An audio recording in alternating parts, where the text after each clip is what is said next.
신약성경 마가복음 16장 9절에서 20절까지 말씀입니다. 다 찾으신 줄 알고 제가 하나님 말씀을 맞들어 읽도록 하겠습니다. 이것은 살아계신 하나님의 말씀입니다. 예수께서 안식 후 첫날 이른 아침에 살아나신 후 전에 일곱 귀신을 쫓아내어 주신 막달라 마리아에게 먼저 보이시니 마리아가 가서 예수와 함께 하던 사람들이 슬퍼하며 울고 있는 중에 이 일을 알림해 그들은 예수께서 살아나셨다는 것과 마리아에게 보이셨다는 것을 듣고도 믿지 아니하니라. 그 후에 그들 중에 두 사람이 걸어서 시골로 갈 때 예수께서 다른 모양으로 그들에게 나타나시니 두 사람이 가서 남은 제자들에게 알렸으되 역시 믿지 아니하니라. 그 후에 11제자가 음식을 먹을 때에 예수께서 그들에게 나타나사 그들이 믿음 얻는 것과 마음이 완악한 것을 꾸짖으시니 이는 자기가 살아난 것을 본 자들의 말을 믿지 아니함일러라. 또 이르시되 너희는 온 천하에 다니며 만민에게 복음을 전파하라. 믿고 세례를 받는 사람은 구원을 얻을 것이요 믿지 않는 사람은 정죄를 받으리라. 믿는 자들에게는 이런 표적이 따르리니 곧 그들이 내 이름으로 귀신을 쫓아내며 새 방언을 말하며 새 뱀을 집어 올리며 무슨 독을 마시지라도 해를 받지 아니하며 병든 사람에게 손을 얻은즉 나으니라 하시더라. 주 예수께서 말씀을 마치신 후에 하늘로 올려지사 하나님 우편에 앉으시느니라. 제 아들이 나가 두루 전파할세 주께서 함께 역사하사 그 따르는 표적으로 말씀을 확실히 증언하시니라. 아멘.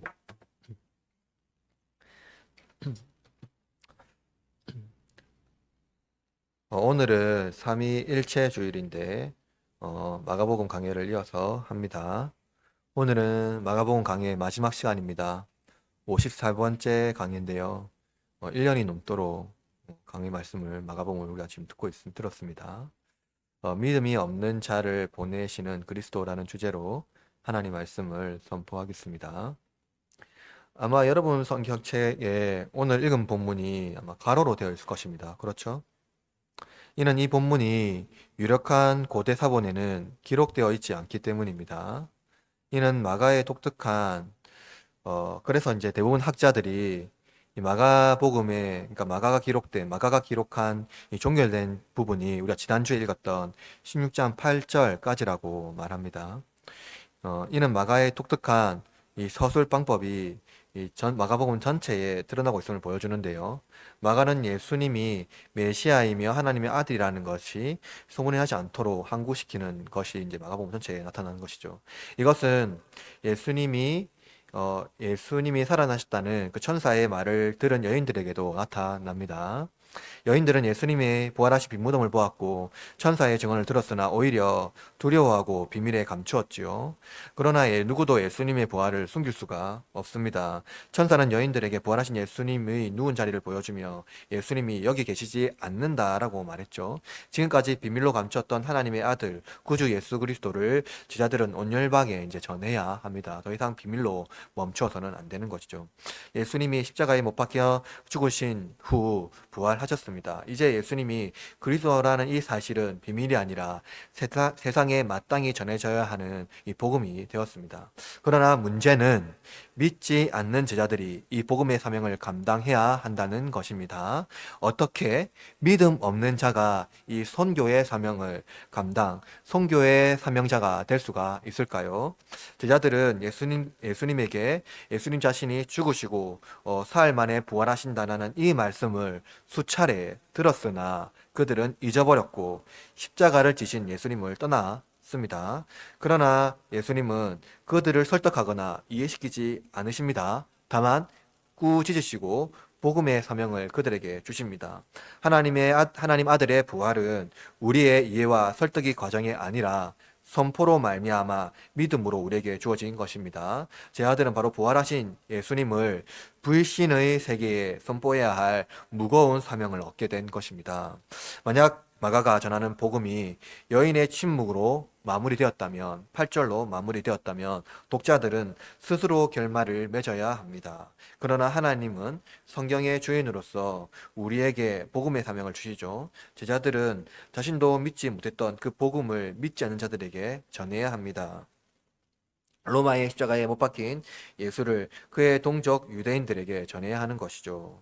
하나님의 저주를 받은 예수가 우리가 죽인 하나님의 아들이라는 사실을 전함으로써 그들은 자격 없는 자에게 베푸신 하나님의 은혜가 얼마나 큰지 절실하게 깨닫게 될 것입니다. 제 아들은 불신의 세계에 부활하신 예수님이 십자가에 못 박아 죽인 하나님의 아들이라는 사실을 선포할 것입니다. 비로소 이들은 자기를 부인하고 자기 십자가를 지고 예수님을 따르는 제자의 삶을 이제야 살게 될 것입니다. 따라서 제가 여러분에게 설교하라는 목적은 이것입니다. 여러분이 그리스도의 증인으로서 복음을 담대히 선포하는 제자의 삶을 살도록 하는 것입니다. 오늘 선포되는 말씀으로 말씀을 통해서 참된 복음의 비밀을 깨닫고 믿음으로 성장하는 시간이 되기를 바랍니다.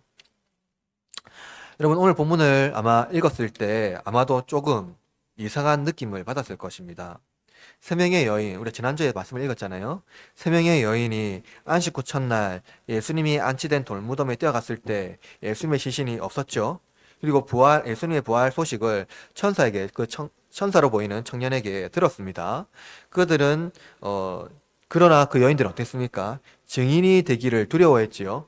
결국 그녀들은 아무에게 아무 말도 하지 못하고 말았습니다.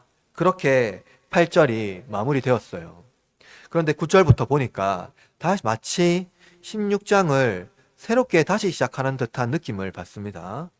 9절부터 20절 이 마지막 본문까지는 이 학자들에 의하면은 2세기 이후에 이 나머지 복음서, 그러니까 마태, 누가, 요한복음서와 사도행전 내용을 활용하여서 이 나머지 있는 부분을 기록하였다라고 알려져 있습니다. 그렇다면 이것은 마가의 기록은 아니라는 거예요. 그러나 본문은 성령의 영감으로 기록된 하나님의 말씀임은 변함이 없습니다. 왜냐하면 이 본문에는 분명히 마가가 주장하는 일관성이 있는 그 결말을 제시해주고 있기 때문입니다.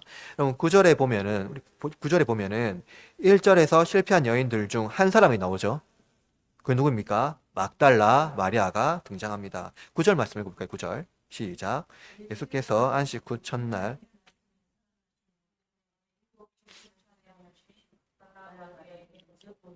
그렇죠. 9절은 오직 막달라 마리아가 예수님의 부활의 증인으로 등장하는데요.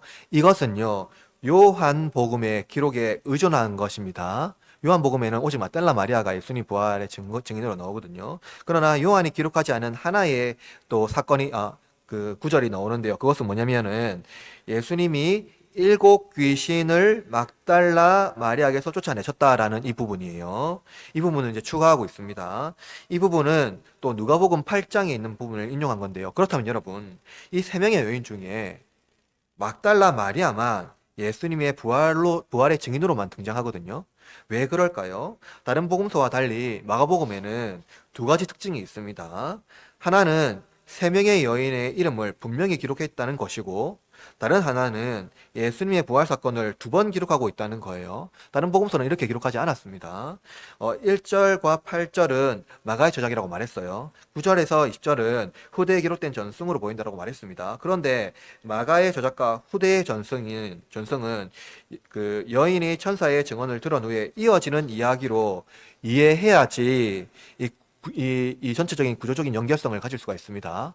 그러니까 이게 지금 두 가지로 많이 들리잖아요. 그래서 굉장히 모순적으로 들릴 수 있는데 이것을 연결되는 이야기로 연결해야지 이제 구조적인 모순을 이해할 수가 있다는 겁니다. 먼저 여러분 2절에 보십시오. 2절에 기록된 말씀에 보면 안식 후 첫날 돼 있죠. 안식 후 첫날 매우 일찍이 해 돋을 때라고 기록되어 있죠. 그리고 반면에 9절에 보면 어떻게 됐습니까? 안식 후 첫날 이른 아침에라고 돼 있어요. 그죠? 예, 이렇게 보면은 다른 여인들과 달리 막달라 마리아는 예수님의 은혜를 입은 경험이 한 번 있습니다. 7 귀신을 쫓아낸 경험이 있죠. 따라서 이 부활을 목격한 3명의 여인이 두려워하였고, 그 중에 막달라 마리아는 예수님께서 그에게 베푸신 은혜를 기억하며 용기를 내어 이른 아침에 다시 무덤으로 찾아가 올라간 것으로 알 수가 있습니다. 그때 부활하신 예수님을 만난 것입니다.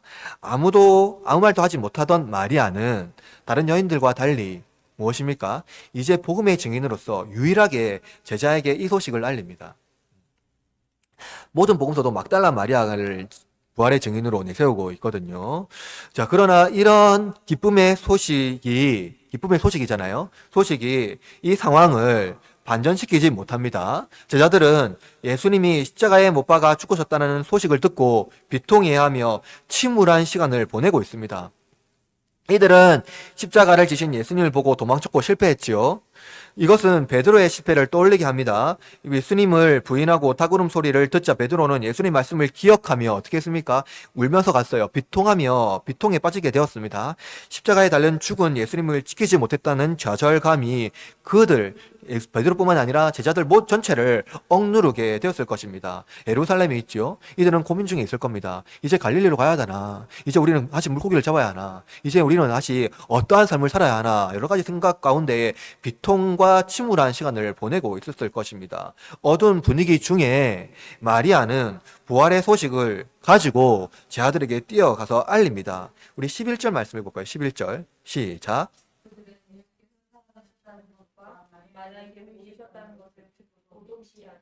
여러분, 마리아는 이 소식을 제자에게 전했습니다. 그럼 아마 기쁜 마음으로 전했을 겁니다. 그러나 제자들은 어땠습니까? 듣고도 믿지 않았습니다. 여러분, 왜 믿지 못했을까요? 그들은 십자가에 못 박아 죽으신 예수님을 보고 매우 혼란스러운 나머지, 그죠? 전혀 생각하지도 못했던 결말을 보고 매우 혼란스러운 나머지 예수님께서 가르치신 내용을 다 잊어버렸을 것입니다. 이제 삶이 막막한 거죠. 그들의 기억은 십자가에 못 박힌 예수님 앞에 멈추었습니다. 예상하지 못한 결과 앞에 그들은 멈추어 선 거죠. 그러나 예수님은 제자들에게 고난받고 죽으신 후에 분명히 예수님께서 하신 말씀이 있었습니다. 그것은 무엇입니까? 갈릴리에서 다시 만나실 것을 분명히 말씀하셨어요. 마가복음 14장 28절에 이렇게 말합니다. 그러나 내가 살아난 후에 너희보다 먼저 갈릴리로 가리라. 그렇죠. 예수님은 제자들에게 십자가에서 고난받고 죽으신 후에 3일 만에 다시 살아날 것을 5번 이상 말씀하셨어요. 그러나 제자들은 그 말씀을 기억하지 못합니다. 마리아는 예수님이 살아나셨다는 사실을 제자들에게 전했습니다. 이 말씀을 듣고 제자들은 예수님 말씀을 기억하고 어디로 가야 될까요? 갈릴리로 가서 예수님을 다시 만날 것을 기대해야 했습니다. 이것은 죽은 자가 다시 살아날 것이라는 어떤 불굴의 의지를 의미하는 것이 아닙니다. 다만 예수님 말씀을 다시 기억하고 신뢰해야 하는 것을 말하고 있는 것이죠. 그러나 제자들은 듣고도 믿지 못하는 완악한 마음을 제거하지 못합니다. 예수님이 살아나셨다는 이 증언은 또 다른 목격자에 의해서 추가되고 있는데요. 여러분 12절 말씀해 볼까요? 12절 시작.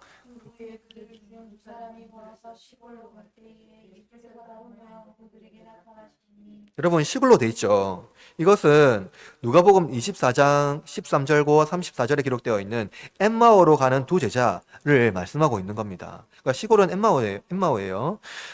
그것을 이제 함축적으로 이제 마가는 아주 짧게 기록하고 있는데요. 누가의 기록에 의하면 마리아뿐만 아니라 마리아가 이제 소식을 전했어요. 막달라 마리아가 11 제자뿐만 아니라 주위에 있는 공동체에 속해 있는 모든 사람들에게 이 소식을 전했습니다.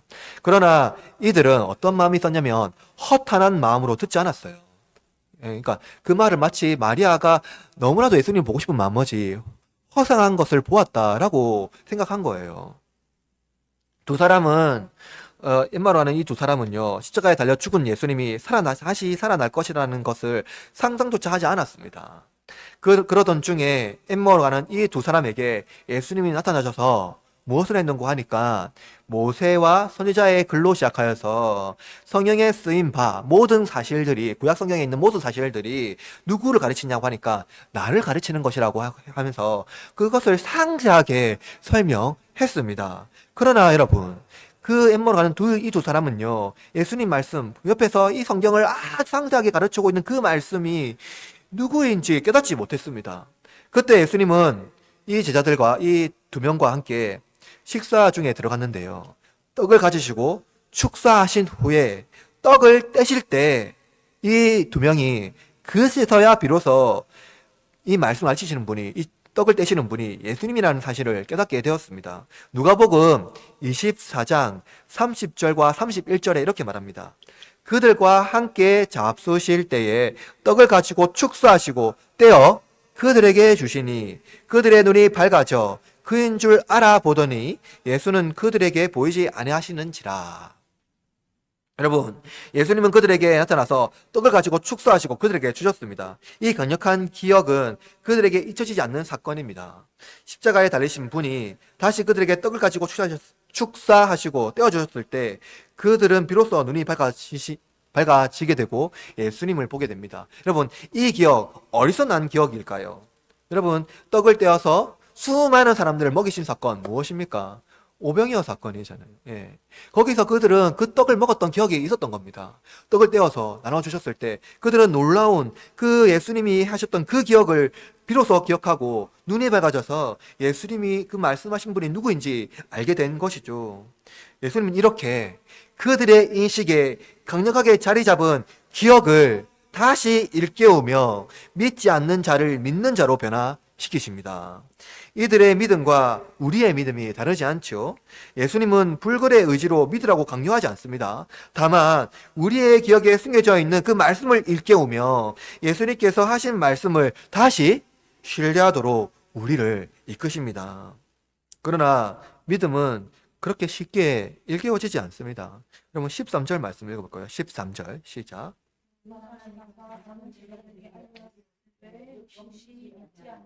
여러분 두 제자가 11제자에 가서 예수님께서 떡을 가지고 축사하시고 떼어주신 것, 그 물고기 두 마리를 또 주신 것, 수천 명을 먹이 살리신 것을 상세하게 말했을 겁니다. 그때를 기억하며 다시 우리가 이것을 기억한 예수님을 만났다는 것을 기쁜 마음으로 전했을 겁니다. 십자가에 달리신 분이 다시 살아나셔서 그들 중에 나타났다고 분명히 전했을 것입니다. 그러나 여러분, 이 복음서 저자는 무엇이라고 말합니까?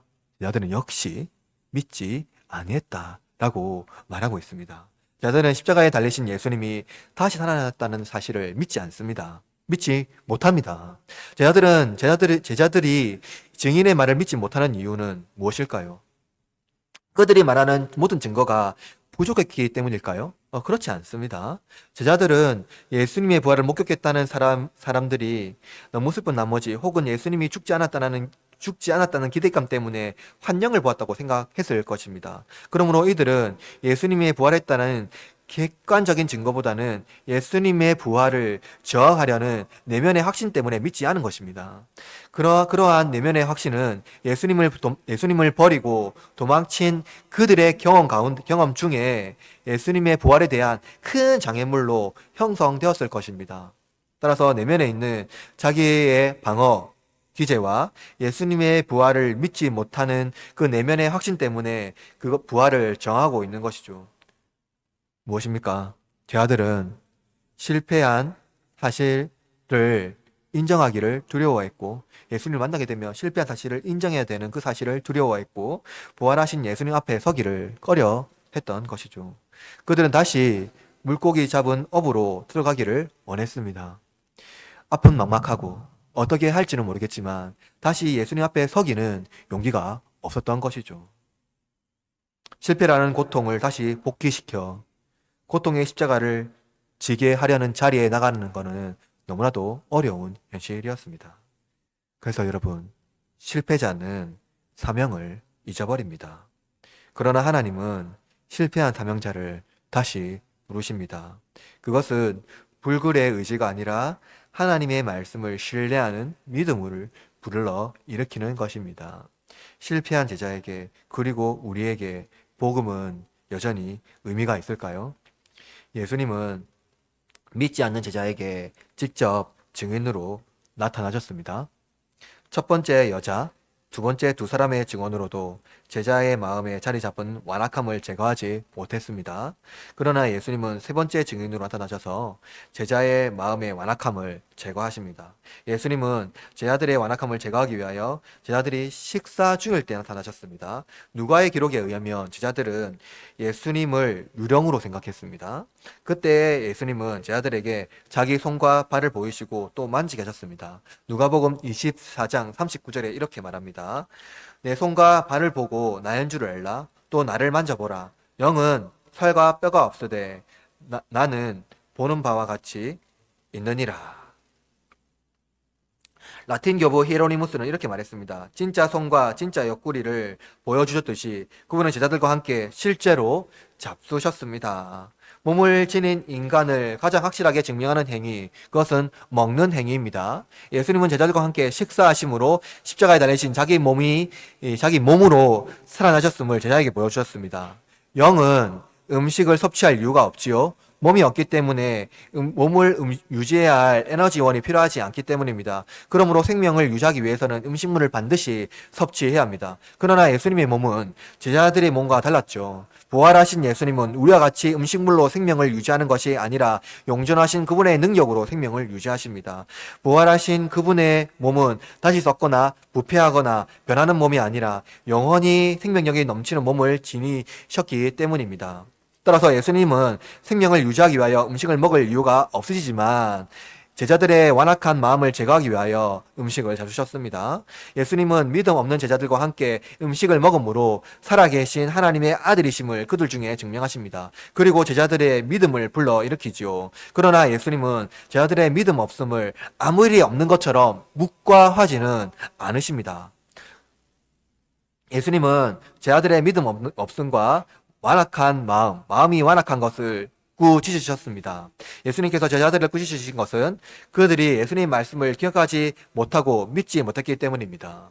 그들은 예수님께서 죽은 야이로의 딸을 말씀으로 살리신 것과 수많은 병자와 자연을 다스리는 것을 직접 보았습니다. 그러나 제자들은 십자가에 달리신 예수님이 다시 살아나신다는 믿음이 없었습니다. 이 때문에 예수님은 믿음 없는 제자들의 완악한 마음을 꾸짖으셨습니다. 만약 예수님이 그들을 꾸짖지 않고 그들의 믿음 없음을 묵과했다면 그들은 장차 사도로 부름을 받지 못했을 것입니다.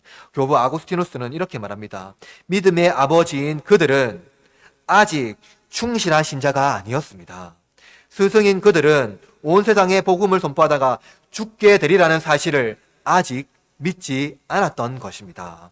사도로 부름을 받은 이들도 십자가에 달리신 예수님을 보고 흩어졌습니다. 도망쳐 버렸습니다. 이들은 사명을 잊어버리고 예수님을 부인했으며 다시 업으로 살아가려고 했습니다. 제자들은 예수님이 유대 나라의 다윗 시대와 같이 강력한 군주국으로 설 것이라고 확신하고 예수님을 따라다녔습니다. 그러나 예수님은 십자가에 죽으신 후 그들이 예수님을 떠났고 심지어 저주했습니다.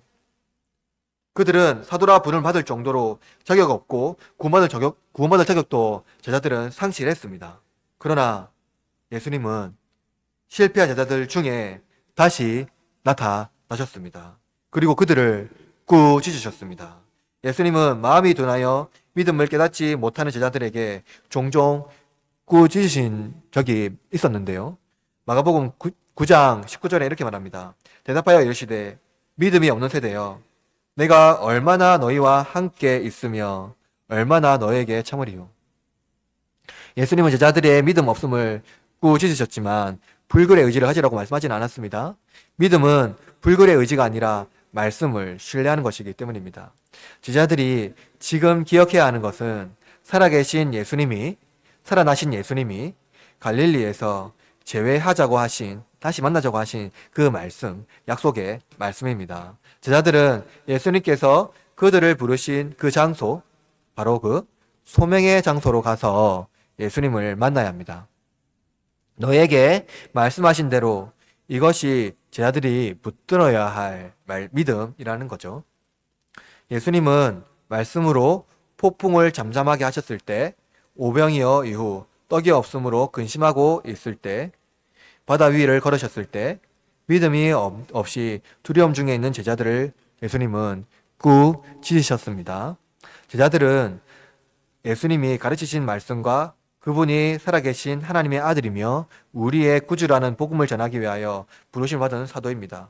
그들은 두려움과 믿음이 없는 상태에서 해방되지 않는다면 복음을 전하는 사명을 얻지 못합니다. 예수님께서 그들을 책망하신 이유, 제 아들이 믿음으로 깨어지지 않으면 선교의 사명을 이룰 수 없기 때문입니다. 사도로 부름을 받은 제자들은 믿음의 세계에 파송받은 자들이 아닙니다. 믿는 자들에게 파송받은 자들이 아니라는 거예요. 그들은 불신의 세계에 파송받은 사도들입니다. 그들은 마음이 완악하는 자들에게 복음을 전파해야 됩니다. 유대인들이 십자가에 못 박은 예수님이 그들이 기다리는 주와 그리스도라는 사실을 동족에게 선포해야 하는 것이죠. 제자들은 그들이 전한 복음 때문에 박해를 받고 십자가를 지고 모욕을 받게 될 것입니다. 그럼에도 불구하고 제자들은 예수님이 그리스도라는 사실을 숨겨서는 안 됩니다. 이제 이들은 복음의 파수꾼으로 천하 만민에게 복음을 전하는 일꾼이 되어야 하기 때문입니다. 그런데 이들을 가로막고 있는 그 장벽은 무엇입니까? 그것은 십자가에 달리신 예수님을 버린 그 실패의 경험입니다.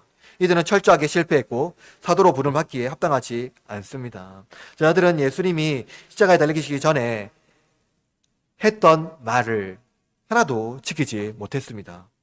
그들은 갈릴리에서 다시 예수님 만날 수 있다는 상상조차 하지 못했고 실패한 사람이라는 사실을 숨기고 다시 예전처럼 어부의 삶으로 돌아가려고 했습니다. 여러분은 어떻습니까? 실패한 삶을 어떻게 회복할 수 있을지 고민해 본 적 있습니까? 어떻게 하면 이 실패를 다시 만회할 수 있을지 고민해 본 적이 있나요? 만회하기 위하여서 다른 방법으로 이 실패를 돌이키려고 하지 않았습니까? 예수님은 실패한 제자들을 다시 직접 찾아오셨습니다. 그들을 다시 찾아오셨습니다. 자신을 버리고 저주하고 도망한 철저하게 무기력하게 넘어진 그들을 찾아오신 것이죠. 그리고 예수님은 그들과 교제하고 떠나지 않으시고 믿음 없음과 마음의 완악함을 꾸짖으셨습니다. 그것은 그들을 포기하라는 것이 아니라 새로운 시작을 위한 부르심입니다. 예수님은 누구보다 제자들의 믿음 없음을 잘 알고 계셨습니다. 예수님은 제자들의 믿음 없는 중에 그들을 찾아오셨고 은혜로 그들을 사도로 부르셨습니다. 실패한 자에게 은혜는 자기 능력을 과시하려는 교만을 억누르게 하며 자기 의를 높이려는 의지를 꺾고 철저하게 자기 십자가를 지고 자기를 부인하고 예수님을 따르게 합니다. 예수님께서 제자들을 다시 찾아오신 것은 그들의 연약한 믿음을 잘 아시기 때문입니다. 그들을 책망하신 이유, 그것은 그들에게 새로운 사명을 다시 확신시켜주고 믿음을 일으키시기 위한 것입니다. 하나님은 바로의 완악함을 그대로 내버려 두심으로 심판하셨지만 제 아들의 완악함을 제거하심으로 사도로 삼아 주셨습니다. 우리는 종종 우리의 믿음의 연약함 때문에 그리고 실패 때문에 사역에서 멀어지거나 일상의 삶에서 무기력해지는 경우가 있습니다. 그러나 여러분, 성경을 읽으십시오. 성경은 실패한 자들을 위한 은혜의 도가니입니다. 박영돈 교수님은 이렇게 말한 바가 있습니다. 오순절에 임한 성령 충만의 축복은 주님을 신실하게 따르는데 성공한 제자들이 아니라 오히려 철저하게 실패한 자들에게 주어진 선물이었다. 베드로가 오순절 복음을 선포했을 때 복음의 설교를 들은 무리들은 이렇게 고백했습니다. 사도행전 2장 37절에 이렇게 말합니다. 그들은 이 말을 듣고 마음에 찔려 베드로와 다른 사도들에게 물어 이르되 형제들아 우리가 어찌할꼬 하거늘. 복음은 실패한 자에게 어찌할 바 알지 못하게 하며 자기 자신의 있는 내면에 있는 견고한 우상을 꼬꾸라지게 합니다. 복음을 정하려는 내면의 욕망을 꺾어버리고 복음 앞에 굴복시킵니다. 예수님은 실패한 제자들을 복음의 사도로 부르신 것은 십자가에 달리신 예수님을 선포하고 그가 다시 살아나신 것과 우리가 예수님과 함께 다시 살아났다는 위대한 복음을 선포하며 마음이 완악한 자들을 변화시켜 구원을 얻게 하기 위함입니다. 그러기 위하여서 먼저 완악한 제자의 마음을 변화시켜야 하기 때문이죠.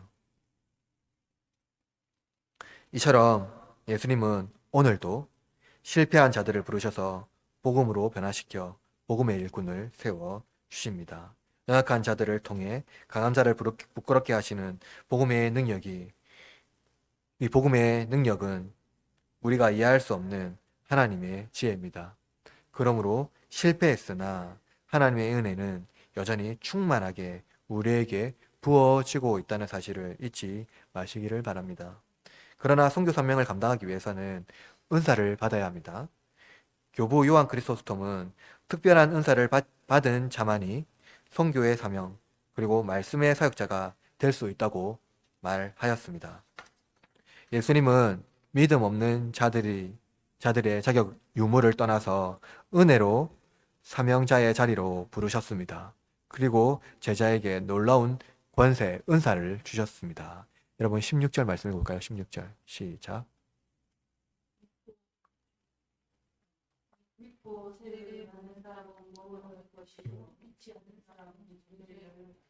여러분, 예수님은 서로들에게 복음 선포가 주는 강력한 은사를 허락하셨는데요. 그것은 무엇이냐면 복음 선포에 따른 결과가 구원과 심판을 일으키는 것이라고 말하고 있기 때문입니다. 즉 복음 선포가 주는 강력한 은사는 살아서나 죽어서나 그리스도를 믿음과 불신에 대한 결과를 개인 스스로 감당해야 한다는 것이죠. 이 때문에 예수님은 제자들의 믿음 없음을 지속적으로 꾸짖으며 그들의 믿음을 불러 일으킨 것입니다. 제자들이 감당해야 할 사명은 믿음을 일으키는 사명이기 때문이지요. 제자들은 믿음으로 복음을 전파하고 세례를 주어야 합니다. 그러나 세례가 구원을 일으키는 능력은 아닙니다. 초대교회 세례는 신앙 고백이었지요.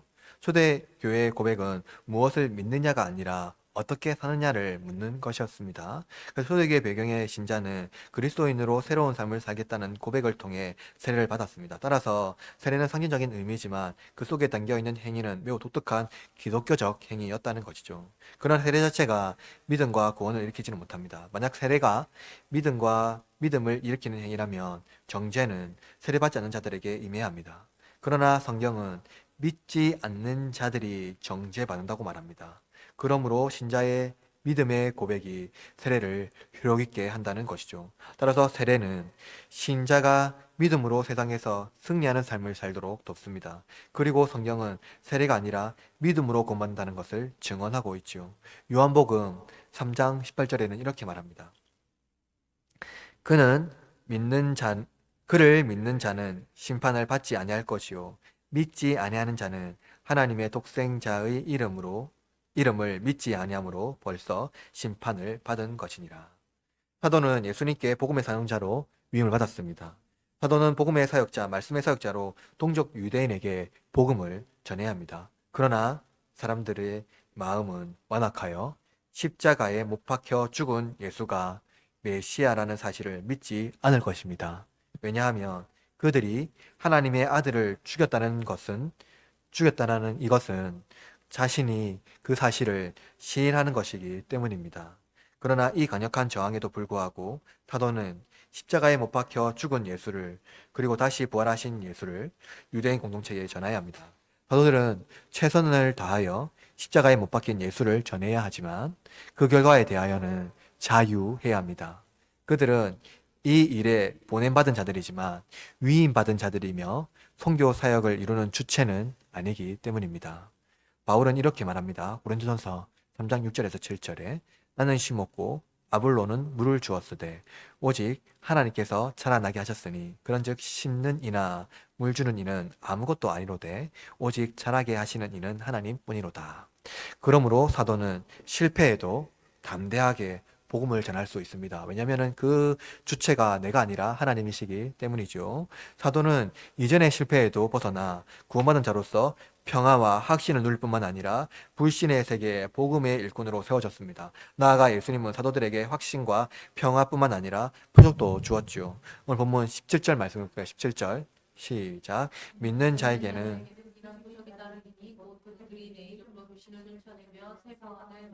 본문을 보십시오. 본문에는 믿는 자에게 표적이 따른다고 말하고 있어요. 무리들은 표적을 행하는 예수님을 왕으로 세우려고 했습니다. 그러나 예수님이 말씀하시는 그 표적은요, 하나님 나라를 보여주는 창문의 역할을 했습니다. 먼저 17절은 예수님 믿는 자에게 두 가지 표적을 따른다고 말하고 있는데요. 첫째는 무엇입니까? 예수님의 이름으로 귀신을 쫓아내는 것입니다. 귀신을 쫓아내는 것, 그것은 무엇입니까? 이 구마행위지요. 이것은 어떤 신비적인 기적을 의미하는 것이 아니라 세례와 관련된 표적입니다. 세례받은 신자는 더 이상 사탄의 종이 아니라 하나님의 자녀로 거듭납니다. 이 바울은 이렇게 말하는데요. 로마서 8장 15절에 너희는 다시 무서워하는 종의 영을 받지 아니하고 양자의 영을 받았으므로 우리가 아빠 아버지라 부르짖느니라.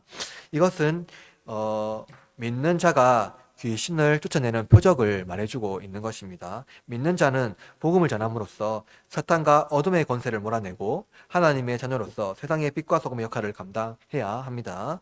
두 번째는 무엇입니까? 새 방언이죠. 새 방언을 말하는 것입니다. 이것은 선교사에게 있어서 매우 중요한 표적이지요. 새 방언은 무아지경에 이르는 신비주의를 말하는 것이 아닙니다. 새 방언은 복음의 언어로서 각 지역의 방언을 통하여 하나님의 큰 일을 선포하는 것입니다. 구약 성경에는 하나님의 큰 일을 선포하는 선지자의 글이 있는데, 특별히 다니엘서에 사드락 메삭 아벳느고를 구원하신 하나님의 큰 일을 보고 난 후에 느부갓네살이 이렇게 선포한 것이 있습니다. 다니엘 4장 1절과 2절에 이렇게 말합니다. 느부갓네살 왕은 천하에 거주하는 모든 백성들과 나라들과 각 언어로 말하는 자들에게 조서를 내리노라. 원하노니 너희에게 큰 평강이 있을지어다. 지극히 높으신 하나님이 내게 행하신 이적과 놀라운 일을 내가 알게 하기를 즐겨하노라.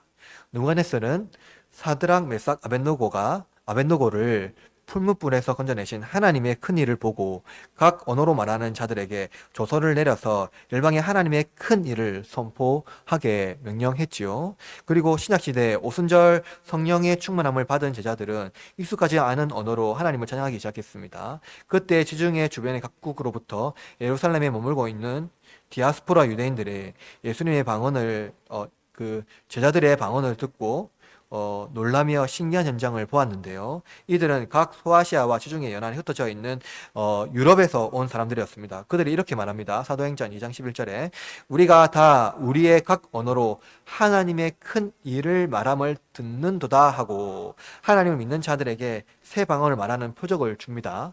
그것은 무엇입니까? 그것은 하나님의 큰 일을 선포하는 선교적인 동력이죠. 그러니까 선교적인 일을 할 때 우리는 우리의 행한 것을 전하는 것이 아니라 하나님의 큰 일을 전하는 사람들입니다. 온 열방에 하나님의 큰 일을 선포하는 그 언어를 주시는 것이죠. 여러분, 바벨탑을 지으려는 사람들은 흩어짐을 면하기 위하여서 하늘에 닿으려는 마천루 같은 성을 지으려고 한 언어를 사용하지만 그리스도인들은 하나님의 큰 일을 위하여 흩어지며 각 언어로 하나님의 큰 일을 한 목소리로 선포합니다. 그뿐 아니라 본문은 문자적으로 해석하기 어려운 표적을 주시는데요. 본문 18절 말씀을 보면 18절 시작. 집어 올리며 무슨 복을 마실지라도 배를 받지 아니하며 사람에게 손을 언제 칠지나. 여러분, 이 본문을 읽어보면은요, 이 본문을 읽고 그대로 실행하면 될까요? 안 될까요? 안 되죠. 큰일 납니다. 이것은 구속사적 의미로 이해해야 합니다. 성경에서 뱀은 특별한 경우를 제외하고는 사탄의 권세를 의미합니다. 큰 뱀, 이렇게 말하죠.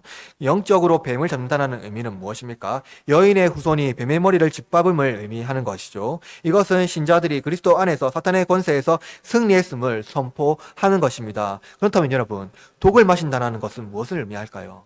더 이상 그것이 이 독을 독을 마시는 것이 더 이상 무엇이냐면 죄와 사망이 신자를 해할 수 없다는 것을 말하고 있습니다. 독을 마시면 어떻게 됩니까? 바로 죽겠죠.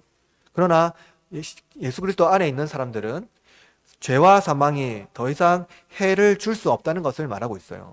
이 바울은 이렇게 기록한 바가 있는데요. 로마서 8장 2절에 이렇게 말합니다. 그리스도 예수 안에 있는 생명의 성령의 법이 죄와 사망의 법에서 너를 해방하였음이니라.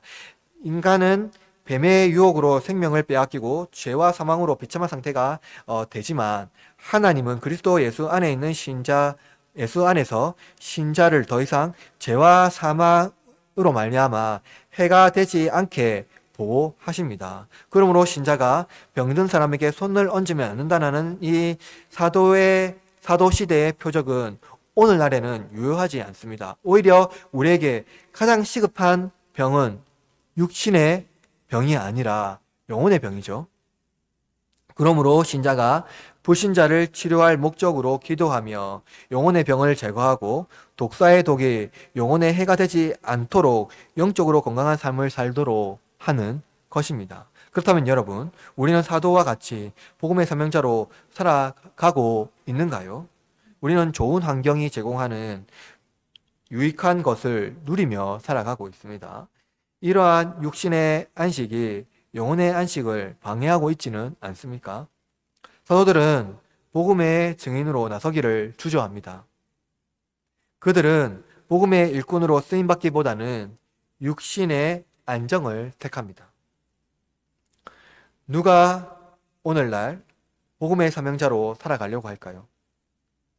물질의 풍요를 버리고 사람의 인정을 버리고 종기와 권위까지 버리면서 누가 복음의 사명자로 살아가겠습니까?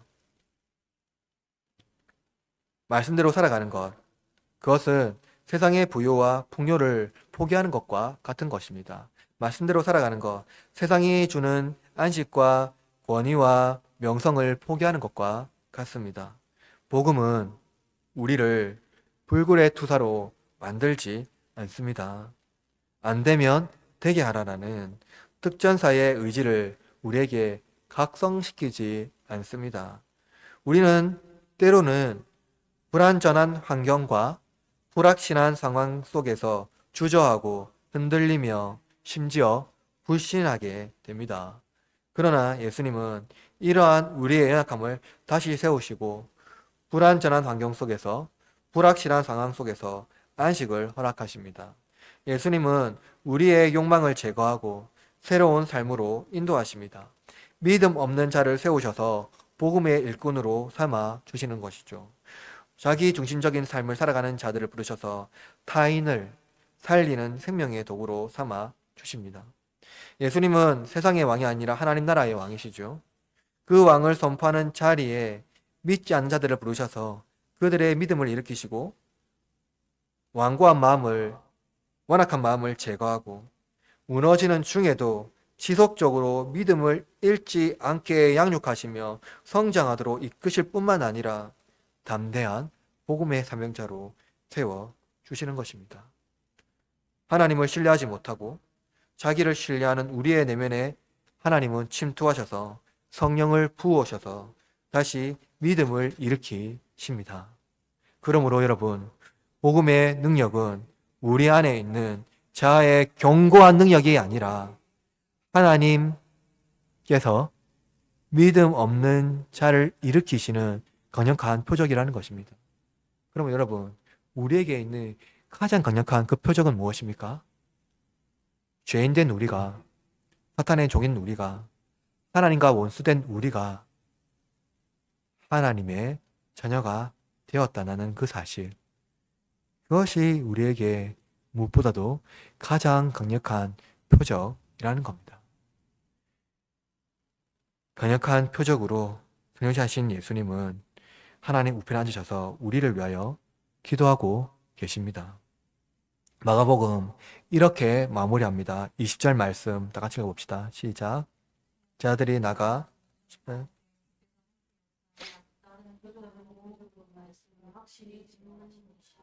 여러분, 제 아들이 복음을 선포할 때 그 따르는 표적은 무엇인가요?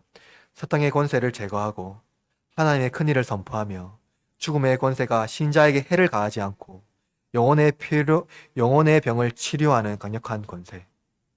우리가 종이 아니라 하나님의 자녀가 되었다는 그 권세. 이토록 강력한 권세가 제 아들에게 그리고 복음의 말씀을 듣고 있는 저와 여러분에게 임했다는 것입니다. 그러므로 여러분, 은혜 앞에 담대히 서십시오.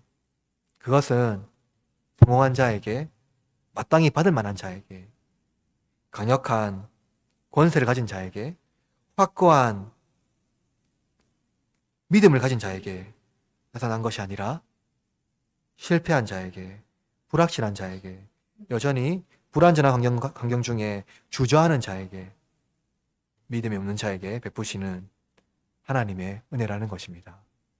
이것은, 이 하나님의 은혜는 우리가 감당하지 못할 만큼 너무나 큽니다. 그 은혜로 살아계신 하나님의 아들, 십자가에 못 박혀 죽으신 하나님의 아들, 그러나 부활하신 하나님의 아들의 복음을 선포하는 제자의 삶을 살아가기를 주님의 이름으로 축원합니다. 사랑하는 흐르는 장로교회 교우 여러분, 오늘 우리는 믿음 없는 자를 보내신 그리스도라는 주제로 하나님의 말씀을 들었습니다. 우리가 1년간 이 마가복음을 통하여서 이 복음의 말씀을 들었는데, 이 복음의 말씀이 가르쳐 주는 바, 그것은 여전히 실패하고 여전히 무너지고 여전히 불확실한 환경 속에 살아가는 그 제자들에게 주시는 말씀입니다. 여전히 지금 현장 가운데 심각한 박해를 받고 있는, 글로마 가운데 박해받고 있는 그들에게 주시는 이 복음의 말씀이라는 것입니다. 그러나 실패 가운데 내버려 두지 않고 그들을 찾으시고 부르셔서 위대한 복음의 사명으로 삼아주시는 그 위대한 말씀을 우리에게 가르쳐 주고 있는 것이죠. 이것은 인생의 반전의 드라마와 같습니다. 우리 인생은 종종 실패를 반복하지만 하나님 실패한 우리를 통해서 그의 아름다운 나라를 세워 가십니다.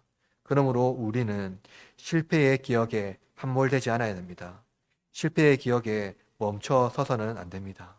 실패를 넘어서 하나님의 부르심에 주저하지 말고 기꺼이 순종하며 나아가야 합니다. 하나님은 우리를 통하여 어둠을 제거하고 하나님의 큰일을 선포하게 하심으로 우리의 이웃의 영혼의 질병을 치료하십니다. 우리 안에 계신 성령님, 우리와 함께 하시는 예수 그리스도로 말미암아 하나님의 아들이신 그리스도를 전함으로 말미암아 하나님의 나라를 확장하게 하신다는 것입니다. 그러므로 사랑하는 흐르는 장로교회 여러분, 우리 다시 일어섭시다. 그리스도의 부활을 담대히 선포합시다. 십자가에 달리신 분이 우리 구주 예수 그리스도라는 것을 담대히 선포합시다. 우리는 믿음의 세계에 파송받은 사명자가 아니라 불신의 세계에 파송받은 사명자입니다. 우리가 예수 그리스도를 전하면 그들은 완악한 마음으로 우리를 대적할 것입니다. 그러나 우리는 기쁜 마음으로 이 불신의 세계에 예수 그리스도를 기쁜 마음으로 증언합시다. 이 도시에 복음을 선포하고 새로운 삶의 방식을 실천합시다. 복음의 증인으로 살아갈 때 그리스도께서 우리를 통해 은혜의 역사를 이루실 것입니다. 한 주간 실패한 자를 부르시는 그리스도의 은혜로 복음의 증인으로 기쁨으로 나아가는 흐르는 장로교회 교우 되시기를 주님의 이름으로 축원합니다.